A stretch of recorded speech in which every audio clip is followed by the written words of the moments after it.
నేను రైతుల్లో బాగా వ్యతిరేకత వచ్చింది. రైతుల్లో గిట్టుబాటు ధర లేదు. నేను కూడా రైతునే. మెయిన్ మిర్చి కానీ మినువులు కానీ ఇప్పుడు జొన్న కానీ మొక్కజొన్న కానీ రేట్లు పడిపోయినాయి. ధాన్యం వరి బాగా తగ్గిపోయింది. అడిగేవాళ్ళు లేడు. లాస్. రైతు భరోసా ఇస్తే సన్నకారు రైతు ఎకరం 2 ఎకరాల కొంచెం బాగుంటుంది. అదేం లేదు. అంతమంది దాన్ని ఊసే లేదు. వాగ్దానాలన్నీ ఏదేం లేదు.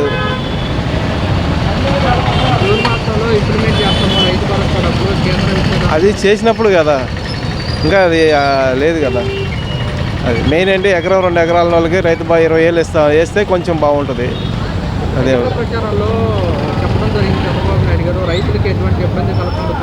ఏమి లేదు. ఆ చెప్పిన దానికి చేసిన ఏం తేడా లేదు. ఏం లేదు. అంత గతంలో రైతులు బాగుంది కదా. 3,500 అమ్మింది బస్తా ధాన్యం. ఎప్పుడైనా చేస్తే రికార్డు 2,000 పైన ఉంది. మరి ఇప్పుడు చూస్తే 1,500, 1,200, 1,300 నడుస్తుంది. మరి పెట్టుబడి పెరిగింది. ఇప్పుడు డిఏపి బస్తా వస్తే 1,800, 1,600 అటు పైన ఉంది. మరి ఎరువులు పెరిగినాయి. అప్పుడు ఎరువులు తక్కువ ఉండి ధర ఎక్కువ ఉండేది. రైతుకి మిగిలేదు కదా. ఎకరానికి ఏదైనా 10,000 మిగిలేదని చూస్తాం. ఇప్పుడు ఇంకా మిగలకపోగా లాస్లో ఉంటున్నాడు కదా. అప్పులు అయిపోతున్నాడు. ఇంకా ఏం ముందుకు వస్తాడు రైతు? జగన్మోహన్ రెడ్డి మిర్చి యార్డుకి కూడా వెళ్ళడం జరిగింది. అదేనండి. మిర్చి ఇప్పుడు 4 సంవత్సరాలు మేము మిర్చి వేస్తున్నాం. 4 సంవత్సరాలు మ్యాక్సిమం 20,000, 24,000 వచ్చేసరికి 8,000, 9,000 ఉంది. మిర్చి ఎకరానికి ఎంత అయితే 1,50,000 అవుతుంది. కవులతో 50,000, 2 లక్షలు పెట్టుబడి అవుతుంది. 10 క్వింటాల నుంచి 15 క్వింటాలు. దాని తెగులు బాగా పండపోతే 20 క్వింటాలు పండింది అనుకో, ఎంత వస్తుందండి? పత్తి కూడా అలాగే ఉంది. ధాన్యం అలాగే ఉంది. ఇవన్నీ ఏంటంటే ఏమీ పట్టించుకోవట్లేదు. మద్దతు ధర అంటున్నారు, అదేమీ లేదు. మన గుంటూరులో కూడా మా బంధువులు 11,500 ఎంత ఇస్తూ ఉన్నారు మిర్చికి. అక్కడేమో దళారులు ఏమో అన్యాయంగా మిర్చి కొనుగోలు చేస్తున్నారు. అటు తెచ్చిన వాళ్ళు చాలా ఏడుస్తున్నారు. ఆ లారీ ట్రాన్స్పోర్టు, అమాలి కూలీలు ఇవన్నీ లెక్కేసుకుంటే యాటికి వస్తే 10 రూపాయలు లాభం వస్తుంటే బొండ రేటు కూడా తగ్గించి అడుగుతున్నారు. మరి అమ్ముకోవాలో ఏం చేయాలి? ఒకళ్ళు చూస్తున్నారు కదా. ఇంటికి వెళ్ళి ఏం సామాన్ చెప్పాలి? అప్పుల వాళ్ళకి ఏం సామాన్ చెప్పాలి? కూటమి ప్రభుత్వం ఏం లేదండి. అన్ని దందాలు ఎక్కువైపోయినాయి. లంచాలు ఎక్కువ, విపరీతమైన ఏదైనా లంచం. ఏ చిన్న పనిగా లంచాలు ఎక్కువైపోయింది. అసలు భయపడతలే అధికారులు అంటే. ఎవరికి భయపడతలా. నీ దిక్కున్న సాటి చెప్పుకోపోంటున్నారు. అది మెయిన్. రేట్లన్నీ పెరిగిపోయినాయి. సామాన్య మానవుడు బతకడానికి చాలా ఇబ్బందిగా ఉంది. ఇప్పుడు చూస్తే వాళ్ళు ఎంతసేపు వాళ్ళ మీద వీళ్ళ మీద కష్ట సాధింపు తప్పితే పరిపాలన మీద దృష్టి పెట్టట్లా. చాలా కష్టంగా ఉంది. అసలు ఎవరైనా చూసినా కానీ ఇప్పుడు ఎక్కడ సామాన్య మానవుడికి ఎవడు కదిలించినా కానీ ఈ ప్రభుత్వం మీద నమ్మకం లేదు. వాళ్ళు ఇచ్చిన హామీలన్నీ కూడా ఒక్కటి నెరవేర్చట్లా. రేషన్ కార్డులు తీసేస్తున్నారు. సామాన్య మానవుడు బతకడానికి లేదు. ఇవాళ కూరగాయలు చూస్తే మంట మండిపోతున్నాయి. పప్పు దినుసులు కానీ ఇంకొకటి కానీ అన్నీ పెరిగిపోయినాయి.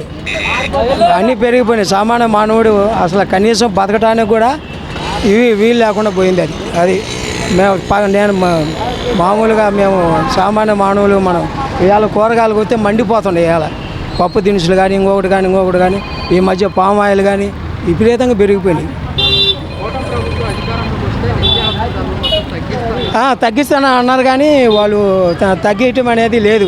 ఇప్పుడు కరెంటు ఛార్జీలు పెరిగిపోయినాయా? ఏది వాళ్ళు అనుకున్నాయన్నీ కొన్ని కనీసం కూడా ఒకడు కూడా నెరవేరితే కొంచెం నమ్మకం కలుగుద్ది. అది లేదు.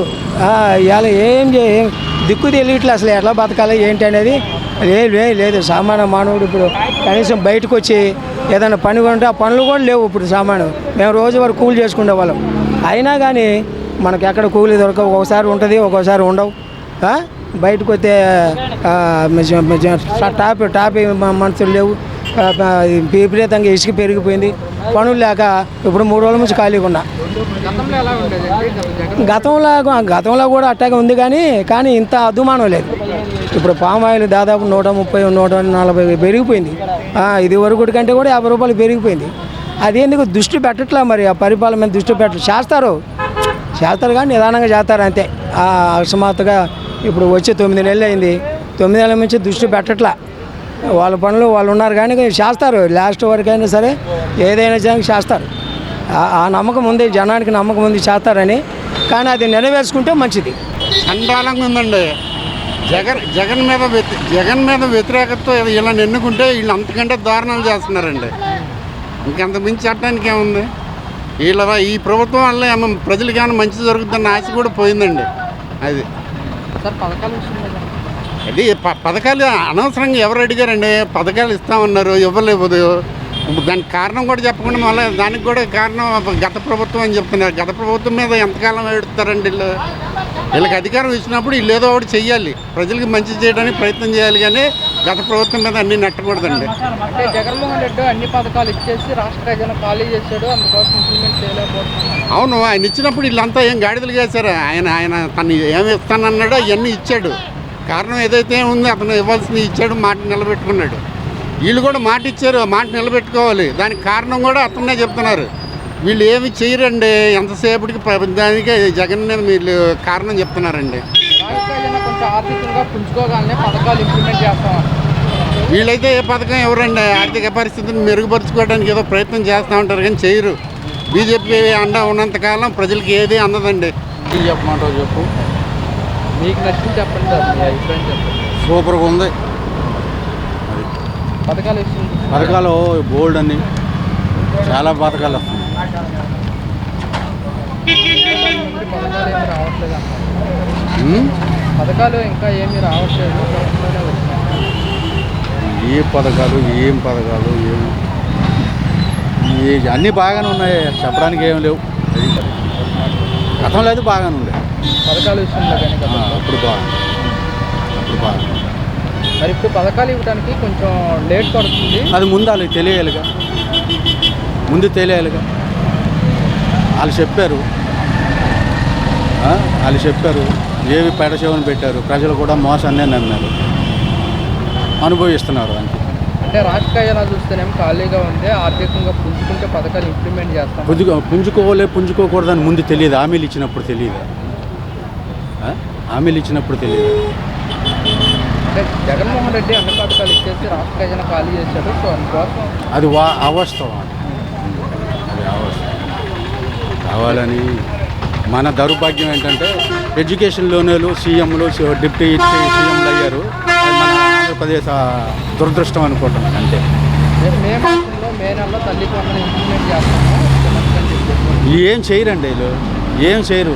పంచుకోవడం నిత్యం మొదలవుద్ది. ఏదైనా ఒక పని చేస్తున్నాం అనుకో, దాన్ని బట్టి ఆలోచిస్తారు ఎవరైనా. అది విషయం. ఎలా చూస్తారు గెలవటాన్ని? చూసేది ఏముంది, మనం చేయగలిగింది ఏం లేదు. ఓటు ద్వారా చెప్పాల్సిందే. ఎవరు చెప్పినా మంచి చేస్తే ఇటు వేస్తారు, మంచి చేయకపోతే ఇటు వేస్తారు. రెండు రకాలు. ఇప్పుడు నిత్యం మొదలవుద్ది. ఏదైనా ఒక పని చేస్తున్నాం అనుకో, దాన్ని బట్టి ఆలోచిస్తారు ఎవరైనా. అది విషయం. ఎలా చూస్తారు గెలవటాన్ని? చూసేది ఏముంది, మనం చేయగలిగింది ఏం లేదు. ఓటు ద్వారా చెప్పాల్సిందే. ఎవరు చెప్పినా మంచి చేస్తే ఇటు వేస్తారు, మంచి చేయకపోతే ఇటు వేస్తారు. రెండు రకాలు.